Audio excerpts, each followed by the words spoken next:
So the first item we're going to talk about today is our gait belt. A gait belt is a very simple tool for assisting a patient that has moderate mobility. You should be assessing your patient's mobility every time we transfer or go to ambulate a patient. So the first thing we want to do is make sure that the patient does fit either a contact guard, 1 assist, or a high level 2 assist if we're going to use a gait belt. I want to remind you, a gait belt is not a lifting belt. This is meant to assist a patient. We should not be lifting people with a gait belt. That being said, when we have our patient here, we want our patient to sit up on the edge of the bed. We want them moved to the end of the bed.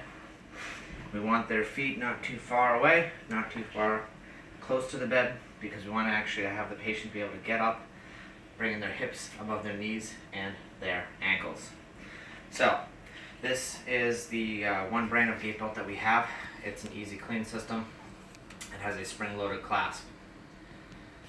See, it will shut automatically. So, you'll open this up, slide this through, let it pre-tighten, tighten it down when you've finished fitting the gait belt to the patient. Next part we're going to talk about is where we're going to place the gait belt on the patient. We want to place the gait belt at the patient's waist. It's going to be anywhere between the last few floating ribs and the iliac crest on their hips.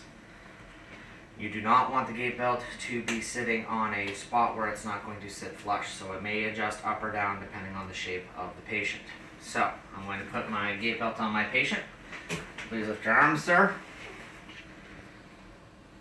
I go to tighten my gait belt up. Now I want to make it snug because if it's too loose while we're sitting down, this will be too loose when the patient goes to stand up. So, general rule is 2 fingers in, we'll tighten it down. I'll take my little excess tail, tuck it behind the patient. So, the next thing we're going to do is actually able to assist the patient up. And I'm going to show 2 techniques for this. One will be a squatting technique, one is a lunging technique. Both techniques are going to keep my shoulders and hips square so that I'm not rotated, I'm not too forward flexed, extended, or side flexed. That will put me in a bad position in order for me to get hurt if I do that. So, a squatting technique, what I'm going to do is approach the patient, offset myself to a side where they've showed any sort of deficiency compared to the other side. So put your hands on the bed.